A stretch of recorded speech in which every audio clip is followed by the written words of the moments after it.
Bro. Oh, shit. It says Saints versus Lions recap and review at the bottom, but I'm going to be completely honest with you guys.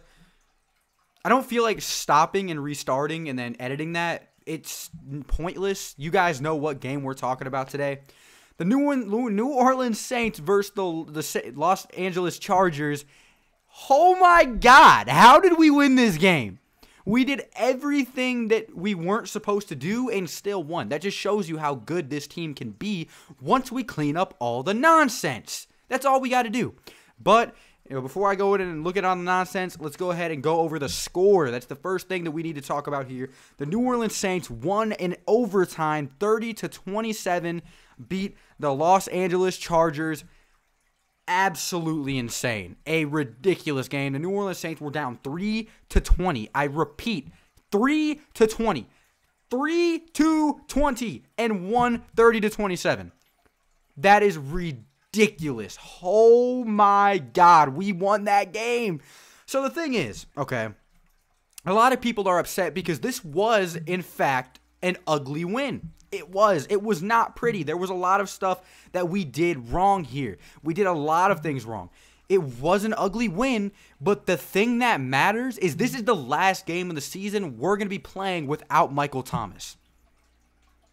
He is such an enormous asset to our offense. It's ridiculous. Drew Brees, he played a good game today. He's not the same without Mike, and we all know that. Michael Thomas is the best wide receiver in the league. No quarterback that loses somebody like Michael Thomas is going to put up the same numbers or play the same without somebody like that. He had 1,700 yards last year and broke the all-time single-season reception record. Of course it's going to be bad when he's not playing. So this is the last game we're going to have without Michael Thomas, and we won. 30-27, the Saints won, and I am actually so hyped about it. We're going into the bye week where we get all of our players back healthy. We'll be a completely healthy team after this bye week, and we will be ready to go versus the Carolina Panthers with Michael Thomas. That feels good. So let's go ahead and go over the stats. You know the storyline of the game. The New Orleans Saints were down 20-3, ended up scoring, kept scoring. It was 20-20. Then the Los Angeles Chargers scored a touchdown. It was 27-20. The touchdown that they scored, my man, the touchdown that they scored when it was 20-20 was absolutely ridiculous. P.J. Williams, what in the hell were you doing on that play? Why did he get beat so bad?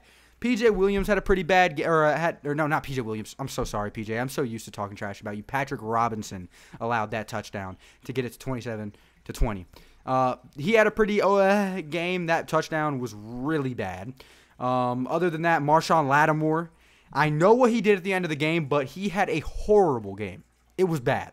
He allowed so many giant chunk plays, a huge play, and then a touchdown right after that play. It was bad. Marshawn Lattimore did not have a good game. Could have something to do with his hamstring injury. Maybe he's not 100%. Who knows? But he needs to turn it around and prove himself because it's his contract year. So there's something to be done there. Let's go over the stats. So, quarterback, Drew Brees, 33 for 47. When was the last time you remember Drew Brees throwing 47 passes, bro?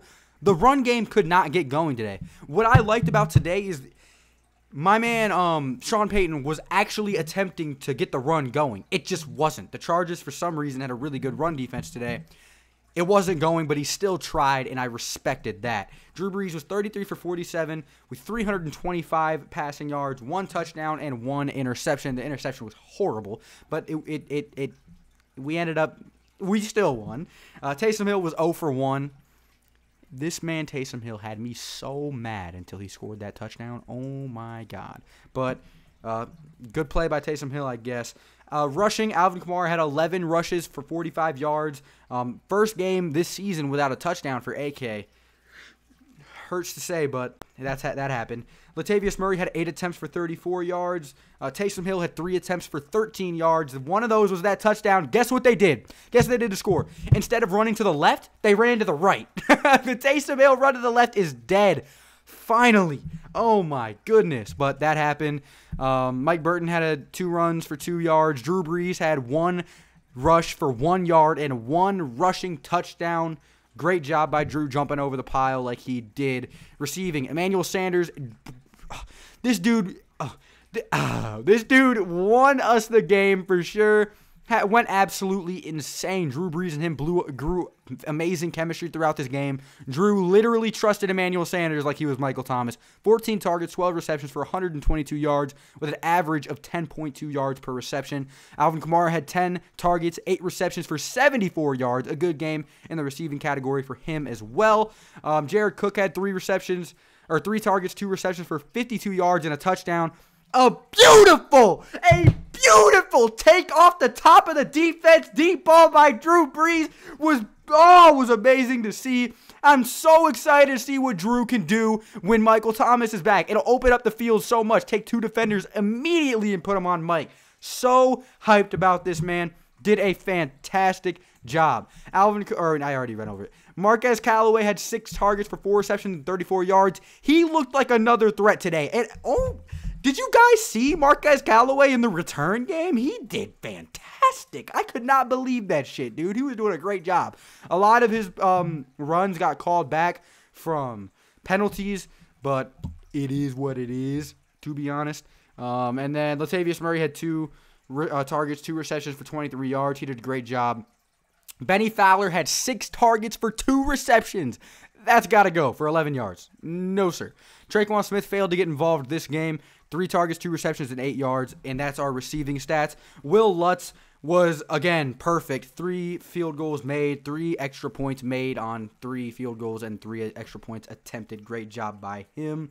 Alvin Kamara had a 31-yard kick return. It was a great thing. But now let's go ahead and talk about the defense. And this defense could be amazing. It showed flashes. 3 straight 3-and-outs at one point in this game. They were doing a great job. The problem with this defense is chunk plays, and these chunk plays are being allowed because of miscommunications. That Patrick Robinson touchdown should have not been allowed. He thought that he had a safety over the top covering, I think it was Mike Williams. There was no safety there, and he got absolutely booty tickled. Marshawn Lattimore, I don't know if that first play was a miscommunication, but he was looking at everybody else like it was. There are so many miscommunications that allow giant chunk plays on this team, and that might have something to do with the loss of Von Bell in the game of Malcolm Jenkins, and when Malcolm Jenkins dropped that interception. I don't know what it could be. Bad defensive coaching. Something needs to give here. We can absolutely not keep having miscommunications like this if we want to win the Super Bowl. It can't happen. Cameron Jordan had half a sack. He came back and did a pretty good job. Sheldon Rankins had his first sack of the year. Hella proud for him. And then David Onyemata had a tackle for loss. Trey Hendrickson. And this will move me straight into our next segment. Player of the game! A lot of people are like, what? It's not Drew Brees. I would give it to Drew Brees, but that's cliche. This dude needs some recognition. Trey Hendrickson did a fantastic job this game. Something that I just was so happy to see. The T-Rex breaking out, had 1.5 sacks. He had 2 total tackles. He had a tackle for loss. He was everywhere. He was causing consistent pressure always. This dude's better than Jadeveon Clowney. So everybody, including myself, that was like, yeah, we should sign Clowney. This dude is better. Trey Hendrickson is goated, bro. He had a fantastic game. Marcus Davenport had a pass defended. He was doing some good pressure. Overall, the defensive line played great. The secondary has some things to work on. Those miscommunications are key. The fact that we won 30-27 without Michael Thomas being down 20-3, overcoming every sense of adversity you could have, says a lot to me about this team. I'm super excited about this win. I hope you guys are too. By the way, anything I say on Instagram or in the Discord is a whole ass joke. Okay? It's a joke. I watched the whole game through and through, and Buffalo Wild Wings was getting roasted. Then we came back and won. It is what it is. I joke sometimes. It's satire. But regardless, thank you guys so much for watching. Leave your reaction to the game down in the comment section below, and I'll see you boys in the next one. Adios.